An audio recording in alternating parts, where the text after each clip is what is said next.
Assalamualaikum warahmatullahi wabarakatuh. Saya Siti Mas Aman dari Fakultas Ekonomi dan Bisnis ingin mempresentasikan hasil dari kerja praktek di kantor Camat Bogor Kabupaten Cirebon dengan judul pelaporan laporan keuangan di bagian program dan keuangan kantor Camat Bogor Kabupaten Cirebon. Kerja praktek atau KP adalah suatu mata kuliah wajib pada program studi kasus berupa kegiatan penempatan praktek kerja mahasiswa untuk mendapatkan wawasan mengenai penerapan dan pengetahuan pada dunia usaha atau dunia kerja. Kecamatan merupakan perangkat daerah, kabupaten atau kota sebagai pelaksana teknis kewilayahan yang mempunyai wilayah kerja tertentu dan dipimpin oleh camat. Sedangkan kedudukan camat berada di bawah dan bertanggung jawab pada bupati atau wali kota melalui sekretaris desa. Tujuan kerja praktek yang ke-1 yaitu membangun mahasiswa yang siap dalam menghadapi permasalahan di dunia kerja dan dunia usaha. Yang kedua, mendapatkan pengetahuan dan pengalaman di dunia kerja. Yang ketiga, mendapatkan data-data untuk disusun dalam proposal tugas akhir. Manfaat kerja praktek. Yang ke-1, manfaat bagi mahasiswa menerapkan ilmu yang diperoleh selama masa perkuliahan pada kegiatan yang nyata. Dengan demikian akan mengetahui perbandingan antara pengetahuan di bangku kuliah dan kenyataan yang ada di dunia kerja. Manfaat bagi universitas. Universitas akan dapat meningkatkan kualitas lulusannya melalui pengalaman kerja praktek. Yang ketiga, manfaat bagi kantor. Kantor akan mendapatkan bantuan tenaga dari mahasiswa yang sedang melakukan kerja praktek. Ruang lingkup. Pelaporan keuangan adalah laporan keuangan yang ditambah informasi-informasi lain yang berhubungan baik langsung maupun tidak langsung dengan informasi yang telah disediakan oleh sistem akuntansi keuangan, seperti informasi tentang sumber daya perusahaan, current cost, dan sebagainya. Kerja praktek dilakukan oleh mahasiswa Universitas Buana Perjuangan di semester 6 selama 6 bulan berdasarkan ruang lingkup yang tadi. Di sini saya ditempatkan di bagian keuangan dan program, mempunyai tugas pokok yaitu sebagai berikut. Yang ke-1, subbagian keuangan. Tugas pokok bagian keuangan adalah membuat laporan penyelenggaraan pemerintah daerah atau bisa disingkat LPPD. Yang kedua, subbagian program mempunyai tugas pokok rencana kerja pembangunan daerah, bisa disingkat juga RKPD, dan rencana kebutuhan barang umum RKBU atau RUP. Tempat pelaksanaan kerjanya ada di sini. Sejarah perusahaan Kecamatan Beber Kota Cirebon secara resmi dibentuk berdasarkan Peraturan Daerah Kota Cirebon Nomor 8 Tahun 2008 tentang organisasi dan tata kerja kecamatan dan kelurahan, dan selanjutnya diperbaharui dan diterbitkan Peraturan Daerah Kota Cirebon Nomor 4 Tahun 2012 tentang organisasi perangkat daerah Kota Cirebon, yang ditindaklanjuti dengan Peraturan Wali Kota Cirebon Nomor 104 Tahun 2016 tentang kedudukan, susunan organisasi, uraian tugas dan fungsi serta tata cara kerja kecamatan. Kecamatan Beber, Kota Cirebon, yang secara formal berdiri sejak tahun 1956 dengan memberikan pelayanan kepada masyarakat. Kecamatan Beber merupakan salah satu dari 5 kecamatan di wilayah Kota Cirebon sebagai satuan kerja perangkat daerah, bisa disingkat juga SKPD. Pemerintah Kota Cirebon seluas 37.036 km kubik dengan jumlah penduduk sebanyak 263 jiwa.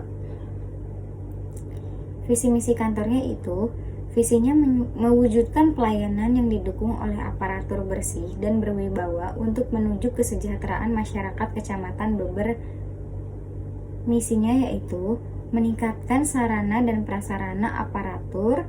Yang kedua, meningkatkan kemampuan, kualitas, dan profesionalisme aparatur. Yang ketiga, meningkatkan kualitas pelayanan kepada masyarakat.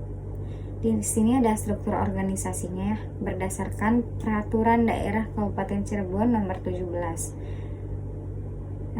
Yang pertama ada camat, sekretaris camat, kasubag umum dan kepegawaian, kasubag program dan keuangan, dibawahi dengan kasih pemerintahan, kasih ketertiban dan ketentraman, kasih ekonomi dan pengembangan, kasih kesejahteraan rakyat, dan kasih pelayanan umum.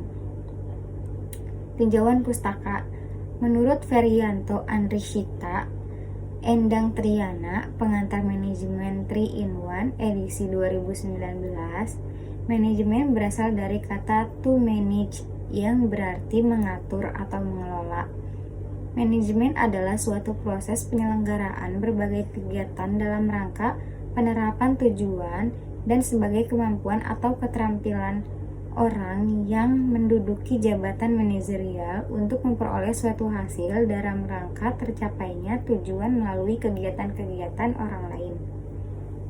Menurut Haji Sihabuddin, MM, Modul Manajemen Keuangan edisi 2019, manajemen keuangan berkaitan dengan perencanaan, pengarahan, pemantauan, pengorganisasian, dan pengelolaan sumber daya keuangan suatu usaha perusahaan. Manajemen keuangan terutama menangani masalah pengelolaan uang. Tujuan manajemen keuangan yaitu, menurut Kasmir 2010 halaman 13, dalam praktiknya untuk mencapai tujuan tersebut, maka manajemen keuangan memiliki tujuan melalui dua pendekatan, yaitu yang ke-1, profit risk approach. Dalam hal ini, manajemen keuangan tidak hanya sekedar mengejar memaksimalisasi profit, akan tetapi juga harus menyeimbangkan resiko yang bakal dihadapi. Bukan tidak mungkin harapan profit yang besar tidak tercapai akibat resiko yang dihadapi juga besar. Fungsi manajemen keuangan yaitu, menurut Fahmi 2014 halaman 3, manajemen keuangan berfungsi sebagai pedoman bagi manajer dalam setiap pengambilan keputusan yang dilakukan. Artinya, seorang manajer keuangan boleh melakukan terobosan dan kreativitas berpikir, akan tetapi semua itu tetap tidak mengesampingkan kaidah-kaidah yang berlaku dalam ilmu manajemen keuangan, seperti mematuhi aturan-aturan yang terkandung dalam SAK, Standar Akuntansi Keuangan. Pelaporan-laporan keuangan menurut Kasmir 2013 nomor 7. Secara sederhana, di mana pengertian laporan keuangan adalah laporan yang menunjukkan kondisi keuangan perusahaan saat ini atau periode ke depannya. Maksud dan tujuan laporan keuangan menunjukkan kondisi keuangan perusahaan. Uraian pelaksanaan kerja praktek. Tugas utamanya yaitu, yang pertama, merekap laporan keuangan di bagian program dan keuangan. Yang kedua, membuat data triwulan evaluasi terhadap hasil rinja perangkat daerah lingkup kabupaten atau kota. Yang kedua, tugas pendukung, menjadi resepsionis dalam acara rapat, baik rapat internal maupun eksternal, dan menjadi peserta yang melaksanakan rapat. Permasalahan dan solusinya. Permasalahannya yaitu, yang pertama, menemukan adanya masalah pada saat penginputan data pegawai.